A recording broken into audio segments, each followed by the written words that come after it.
महाराज जी, क्या हम अशुद्धि अवस्था में राधा कृपा कटाक्ष स्तोत्र का फोटो कॉपी करवा के पढ़ सकते हैं या नहीं? उसे याद हो गया हो तो आप चिंतन ऐसे कर सकते हैं, वगैरह ग्रंथ लेकर पढ़ना निषेध है। तो 3 दिन अपवित्र दशा में भगवत चिंतन कर सकते हैं, जो पाठ याद है उसको सुमिरन कर सकते हैं। माला लेना, ठाकुर सेवा करना, रसोई बनाना, ग्रंथ पढ़ना, ये गृहस्थ धर्म में जो माता बहनें 3 दिन अपवित्र रहती हैं नहीं करना चाहिए। ऐसी शास्त्र मर्यादा है। फिर जैसा ठाकुर जी प्रेरित करें, शास्त्र मर्यादा है, ऐसा नहीं करना चाहिए। महाराज जी, जब हम अशुद्ध हैं और भगवान इतने शुद्ध हैं, उनको कोई चीज अशुद्ध नहीं कर सकती, तो फिर हमारी आप अपने आपे को भूल जाओ फिर कैसे? हाँ बस यही तो बात, इसीलिए तो कह रहे हैं नियम से चलोगी तो भूल जाओगी। नियम से चलोगी, बनाई हुई मर्यादा से चलोगी तो शरीर भान भूल जाओगी। और नियम अगर विपरीत दशा में चला गया तो शरीर भाव पुष्ट होता चला जाएगा। एक खास बात है, आप एक पत्नी व्रत ले, आप धर्म से चले तो आपको वैराग्य हो जाएगा, आपकी वासना नष्ट हो जाएगी। दवा अगर नियम से खाओगे ना, रोग नष्ट हो जाएगा। और आप व्यभिचार करें, चाहे जितना करते चले जाए, आपकी वासना बढ़ती चली जाएगी, आपकी गंदगी बढ़ती चली जाएगी। ये नियम है वही चेष्टा। लेकिन एक पत्नी व्रत ले, धर्म पूर्वक चले तो आपको वैराग्य हो जाएगा। कितने ऐसे गृहस्थ हैं जो वैरागी हैं, पति पत्नी दोनों घर में रहते हुए भी ब्रह्मचर्य हैं। और कितने ऐसे कि देखो, बोले कितने साल, बोले 90 साल के, तो बोले क्या पूरा जीवन हो गया, खाक बटोरते हैं काम, वही के वही खड़े। सब सुलझने की बात है। तो इसलिए हम पहले शास्त्र आज्ञा पालन करें, तो परम पवित्र प्रभु हैं और हम उनके परम पवित्र अंश हैं, ये बात समझ में आ जाएगी। और जो शरीर अपवित्र है उससे हमारा राग खत्म हो जाएगा। अभी शरीर अपवित्र है, शरीर अपवित्र है तो हमारा भाव भी अपवित्र है, क्योंकि हम शरीर से युक्त हैं। आप कभी ये मानती हो कि मेरा शरीर अपवित्र हुआ? मैं नहीं। उस समय यही रहता है कि मैं अपवित्र हूं, रहता है ना। मैं जैसे हम शौचालय से निकले तो हम ये नहीं मानेंगे कि मैं आत्मस्वरूप हूं, मेरा शरीर अपवित्र है लेकिन मैं पवित्र हूं। अगर शरीर का स्मरण आ रहा है तो अभी आप शरीर भाव में हैं। और जिन महापुरुषों का छूट गए पड़े रहते हैं अवधूत स्थिति में, भगवान उनके साथ खेलते रहते हैं। उस स्थिति तक पहुंचने के लिए हमें तर्क छोड़कर शास्त्र आज्ञा पालन करना पड़ेगा। शास्त्र की कृपा से, गुरु आज्ञा की कृपा से वो स्थिति आ जाती है जब शरीर भाव से ऊपर उठ गए, फिर क्या, फिर तो कोई परेशानी नहीं। चाहे लघु शंका की पड़े, चाहे शौच के पड़े हो, शरीर अपवित्र है लेकिन वो परम पवित्र प्रभु में रमण कर रहा है। अभी हमारी दशा ऐसी नहीं है। हमारा शरीर हमें मैं करके दिखाई दे रहा है, नहीं दिखाई दे रहा। शरीर की भूख मेरी भूख, शरीर की मांग मेरी मांग, शरीर का कष्ट मेरा कष्ट आ रहा है ना। बस इस राग से छूटने के लिए शरीर को सिद्धांत में बांध दो। तस्मात् शास्त्रम प्रमाणम ते, कार्या कार्यो विरुद्ध, क्या करना है क्या नहीं करना, इस शास्त्र के अनुसार चलो तो शरीर का राग खत्म हो जाएगा। इसका परिणाम होगा शरीर से राग खत्म हो जाएगा। आप पवित्र रहिए तो आपको शरीर से वैराग्य हो जाएगा। ये खास बात है। शास्त्र की आज्ञा पालन कीजिए तो आपको शरीर संसार से वैराग्य हो जाएगा। और शास्त्र के विरुद्ध चलिए तो आप रागी हो जाएंगे, आप आसक्त हो जाएंगे, ये आपको दंड होगा।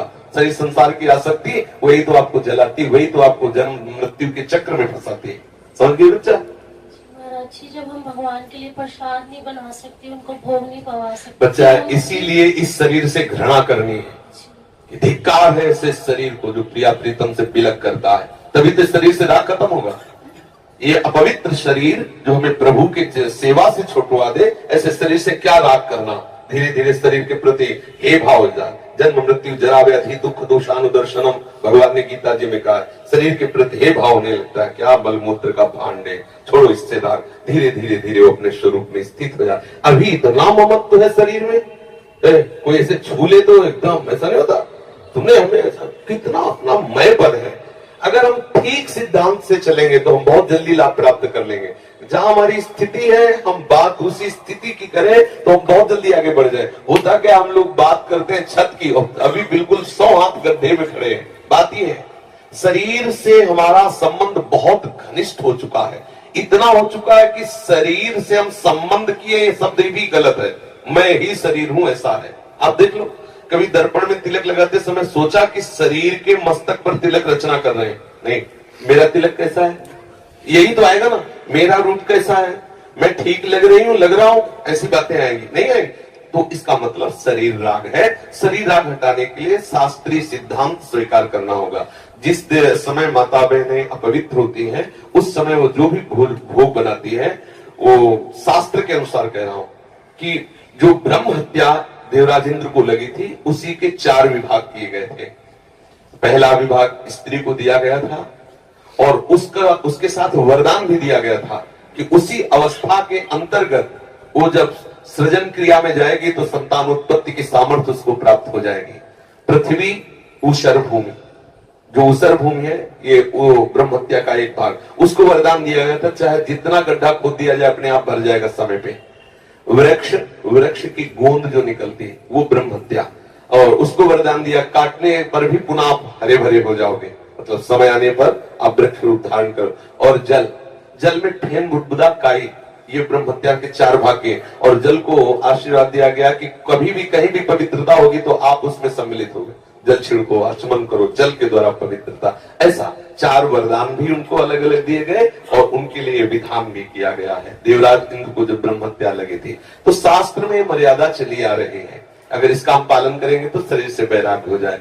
जैसे अब जो बच्चे वैराग्य ले लिए हैं, भले वो स्त्री शरीर में है, अब उनके लिए नियम खत्म हो गया कि वो 3 दिन अपवित्र रहेंगे तो छुएंगे नहीं, क्योंकि वो खत्म, संसार के भोग राग, संसार का क्रम खत्म। अब वो वैरागी, अब वो आठों पैर प्रभु की सेवा में लगे हैं। पर अपने गृहस्थ धर्म से है, शरीर सुख की कामना से है, शरीर का हम प्रयोग कर रहे हैं अपने इंद्रिय सुख के लिए, तो आप पवित्रता धारण करो, जिससे तुम्हारा ये राग नष्ट हो जाएगा। समझ रहे ना? नाम जप तो कर सकते हैं हम बता देते हैं, गृहस्थों को भी कह देते हैं कि आप मंत्र चिंतन भी कर सकते हैं, माला से नहीं, मंत्र चिंतन भी कर सकते हैं। स्नान किया, मंत्र चिंतन कर रहे हैं, भाई अंदर हमारे जो चिंतन हो रहा, शरीर ही तो अपवित्र है, बाहरी चेष्टा नहीं करेंगे। हम मानसिक ठाकुर सेवा भी कर सकते हैं, मानसिक पाठ भी कर सकते हैं। हमें चतुरासी जी याद है तो हम ग्रंथ नहीं छुएंगे, ऐसे पदगान करेंगे, नाम कीर्तन करेंगे, ये सब हो सकता है। लेकिन प्रगट में जो शरीर द्वारा चेष्टा होनी है, तो फिर उस समय 3 दिनों तक ऐसा शास्त्रीय महापुरुषों का और संतों का आदेश है, तो हमें वैसा पालन करना चाहिए। किन अवस्था में शरणागति मंत्र ले सकते और नहीं ले सकते? हाँ, शरणागत मंत्र के लिए वैसे हमने बताया है कि शौचालय में और बाथरूम में हम मंत्र ना जपे, पवित्र हो करके आचमन आदि करके फिर मंत्र जप करें। और जैसे हम अपवित्र दशा में जैसे ट्रेन आदि में यात्रा करते हैं, सोच गए उन्हीं कपड़ों से, उन्हीं बात, फिर नाम जप करें, मंत्र जप न करें। मंत्र में थोड़ी पवित्रता की आवश्यकता है, नाम जप करें, जब हम पवित्र हो तब मंत्र जप करें। और अगर आप पवित्र हैं तो हर समय फिर जप सकते हैं, केवल शौचालय और